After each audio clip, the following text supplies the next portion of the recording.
Hello everyone, welcome to Silly Opinions.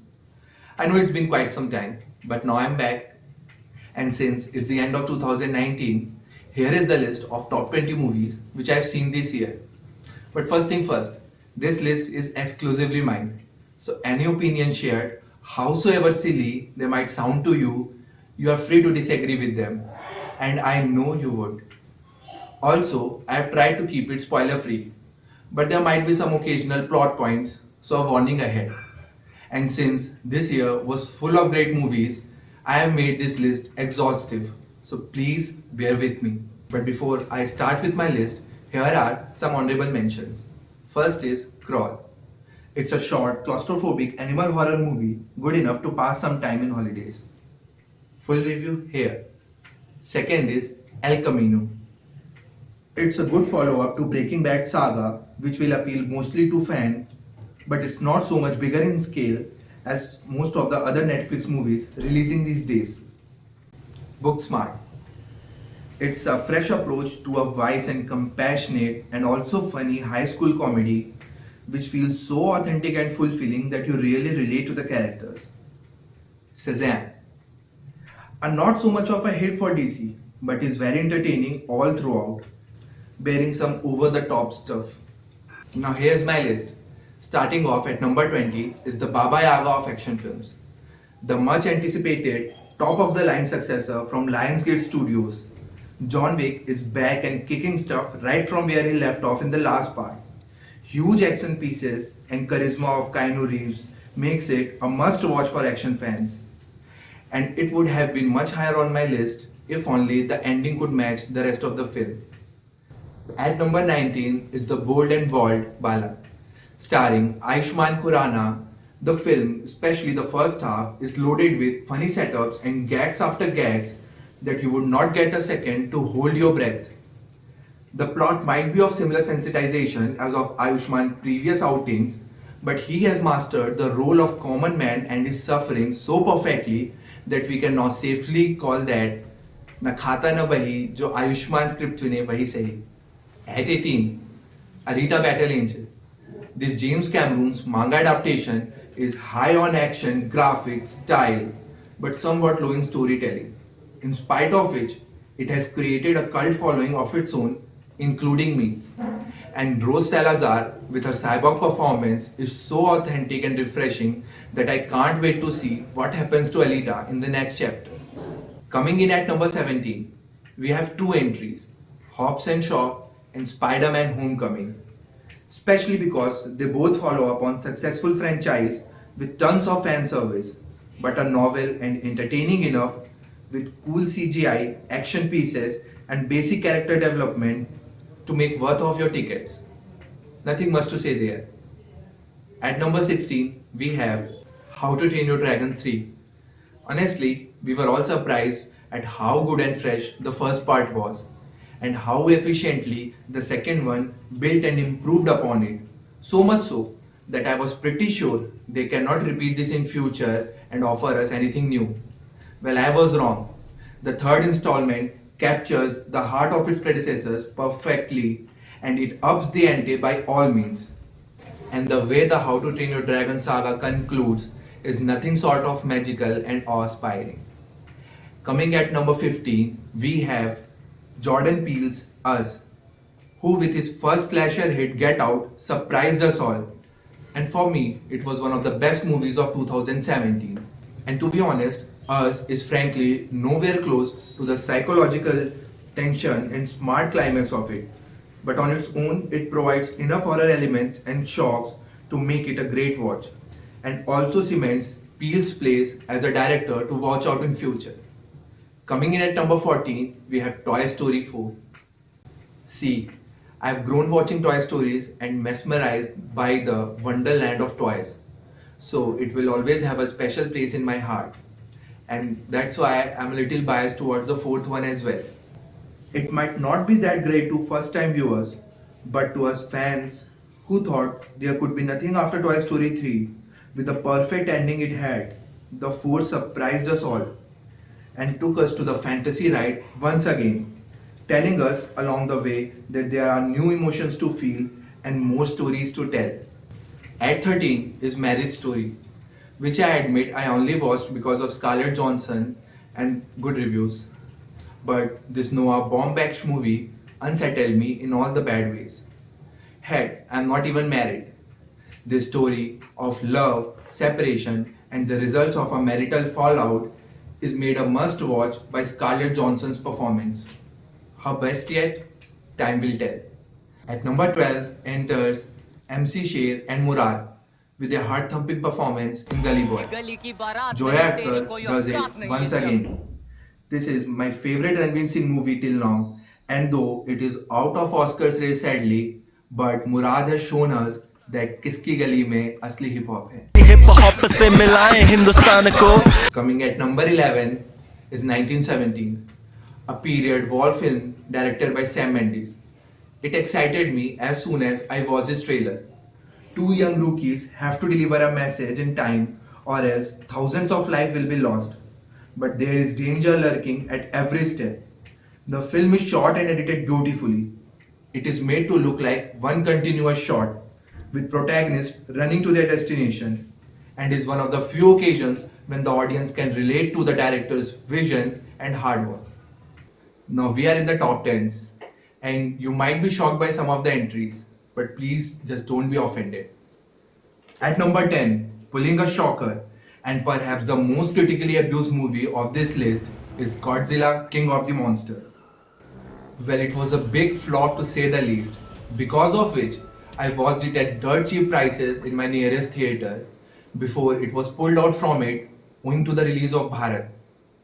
Yeah. I watched the original Godzilla released in 1954 directed by Ishiro. I have watched most of the Toho films. The 1998 version, liked it. 2014 version, liked it. Shin Godzilla, loved it. Planet of the Monsters, mixed opinion. But my favorites are from the Showa timelines. And this year's King of Monsters, directed by Michael Dougherty, absolutely killed it. Godzilla is not watched for plot points.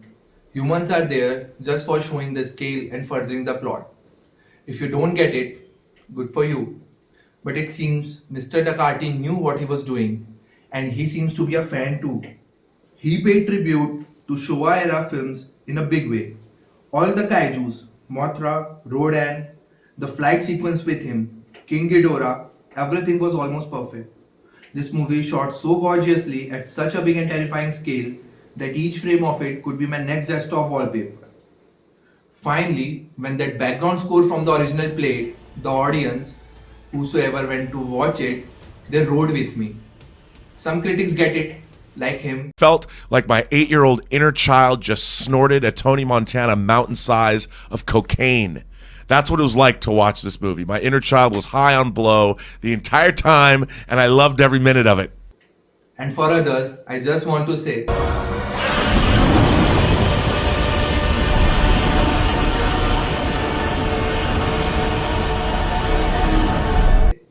coming at number 9 is stylized and star-packed investigative drama Knives Out.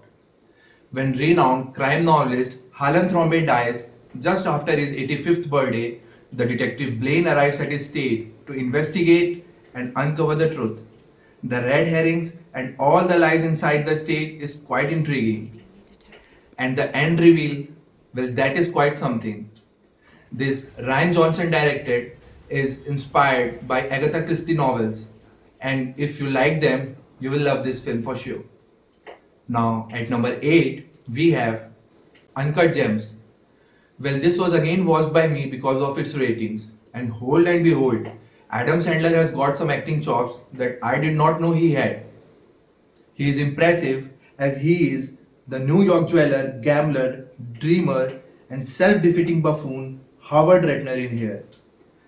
This might just be the anxiety-driven film you might be looking for. At number 7 is Joker, the film which everyone was looking forward to because of its portrayal of one of the most iconic comic book villain ever in all its humanity and ever-threatening psyche. Joaquin Phoenix has delivered a masterclass yet again, making it the highest grossing R-rated film of all time. Full review above. At number 6, Avengers Endgame. Well, everyone knew that it would make history regardless of how it is. To top it off, it proved to be a worthy conclusion to the Infinity Saga. Combining 19 movies into one chapter has never been done before, but Russo brothers fulfilled most of the expectations with their unpredictable and original plot. Starting off slow, giving us the opportunity to take a deep breath and absorbing the present day reality and the high stakes, before finally diving into time travel to take us to write all the previous Marvel movies once again, giving importance to each character and all the previous storylines, which Marvel does the best anyway, to finally reveal at last the biggest showdown in superhero history with fan service after fan service, all in a good way, to finally wrap up the chapter, satisfying even the most casual fans of Marvel. Endgame might not be the best, but it sure was the biggest. We are now in the top 5, and I have to say that each one here deserves to be at the top, so the order is not that much important. Coming at number 5, I have placed two movies here. Both are vastly different in terms of their locations, stories, filmmaking, and approach. First one is the South Indian film Asuran, starring Dhanush. It is a dark and heavy tale of a father trying to protect his son from rich money lenders. It is very riveting to watch, and if you are an Indian audience, you must give it a visit. The second is the winner of the Cannes Film Festival, a South Korean film, Parasite. It, for the most part, plays like a comedy and a satire where a rich family does not know that all their helpers are from the same family. How they have cleverly plotted to gain their trust until it takes a nosedive and a dark turn and things become quite violent. But I was quite surprised at how similar these two movies are in their undertones. Both are the stories of rich versus poor, how poverty undermines talent, happiness, and most of all, equal justice. If you want to achieve anything that you desire, there are no violent means to poor. Only hard work and education can take you out of your class and caste inequalities. After all that philosophical blabbering, let's move on to our number 4, that is Ford vs. Ferrari. Ford vs. Ferrari is an excellent movie, portraying a real life story about how Henry Ford II took out his revenge on racetrack by hiring Carroll Shelby to beat Ferrari at the prestigious event of 1966, that is 24 Hours of Le Mans. This happened after, instead of selling Ferrari to Ford, Enzo sold it to Fiat. Brilliant acting as usual by Matt Damon as Carroll Shelby and Christian Bale as a race car driver. But nothing beats the exhilaration of those racing scenes and that big and loud background score with tires screeching, engines roaring, and sparkles shattering off the ground is worth a visit to cinema. Now, at number 3, I again have two movies for you, and I'm very sorry for that, but it was very difficult to pick one among them. These are The Irishman and Once Upon a Time in Hollywood. The Irishman is a Netflix movie from Martin Scorsese, who is back with his gangster trope once again, and starring one of the greatest actors to have ever acted, namely Robert De Niro, Al Pacino, and Joe Pesci, which automatically makes it a must watch. Plus, if you're a fan of old school, then this is a masterpiece. It showcases the life of Frank Sheeran, a notorious World War veteran turned hitman who simultaneously works for Union head Jimmy Hoffa and Pesci's crime boss Russell Buffalino. It has the old narrative style with interwoven political narratives, all presented with a lot of charisma and heart. The visual effect is pretty great too. They have used a new de-aging technique unlike those used by the Disneys, where they replace the complete face with a younger face. Instead, they have removed wrinkles and improved postures.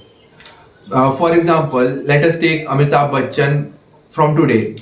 Instead of converting him to his younger version, they have converted him to a version of Big B from Agnipath or Suryavansham. This story is not about the end or sticking to an original narrative. It is but an experience, an insight into the old mob world. Another movie which rides high on experience but not so much on ending or sticking to a true narrative is Once Upon a Time in Hollywood. Directed by Quentin Tarantino, my favorite director by far. And for me, he can do no wrong.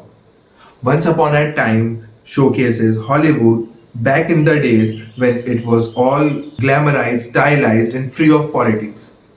DiCaprio playing of Rick Dalton and Brad Pitt as his stuntman makes the theory of necessity of superstars in a film pretty convincing. You get to see them in all their glory. And though it was said to be based on mansion murders, believe me, it is not. The Mansions were a group of hippie followers of Charles Manson who back in the days were accused of killing at least 7 people brutally, including Sharon Tate. This movie, though portrays Sharon Tate and Manson family, but in the end, it takes a complete U-turn to divert viewers from an ultimate pessimistic outcome to an alternate, stylized, and a dreamy one. Brad Pitt's performance alone could have made it the best movie for me this year, which tells a lot about the upcoming 2 movies in the list. And with that, we come to our number 2, The Lighthouse. It is no surprise that I was blown away by The Lighthouse. Robert Eggers had impressed us all by his 2015 debut film The Witch. And this time, with a horror fantasy, he has shown us what a film can achieve with meager resources if it hits the right plot points. The setting is a desolate island off the coast of Marine, where a veteran lighthouse keeper and his younger assistant are living in isolation. And whether it's rivalry, amity, impeccable fate, or supernatural forces, but they are constantly driving each other mad. The atmosphere is a character of its own. The rudimentary settings are used to bring out eeriness.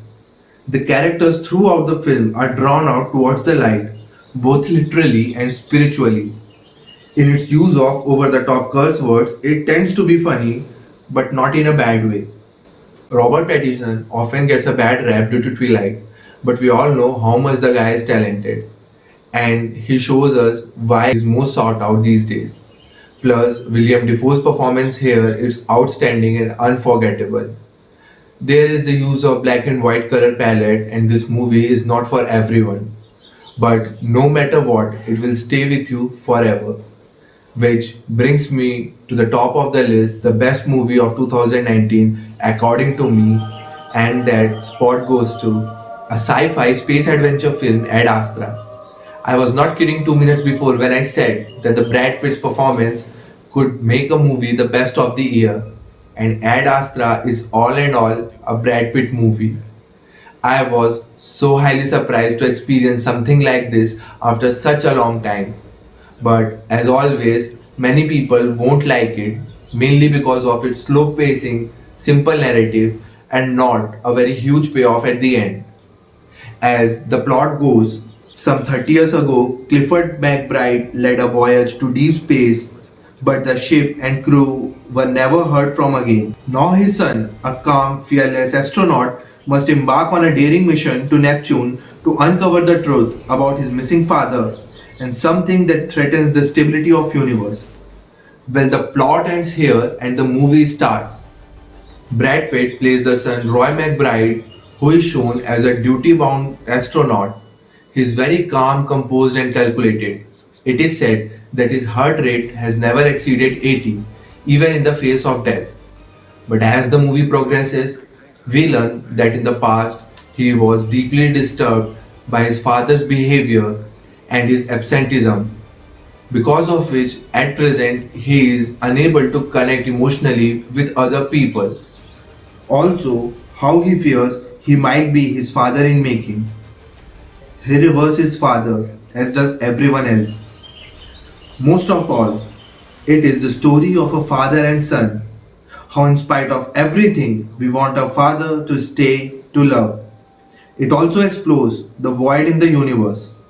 How the feeling of only dying species in universe can unsettle us.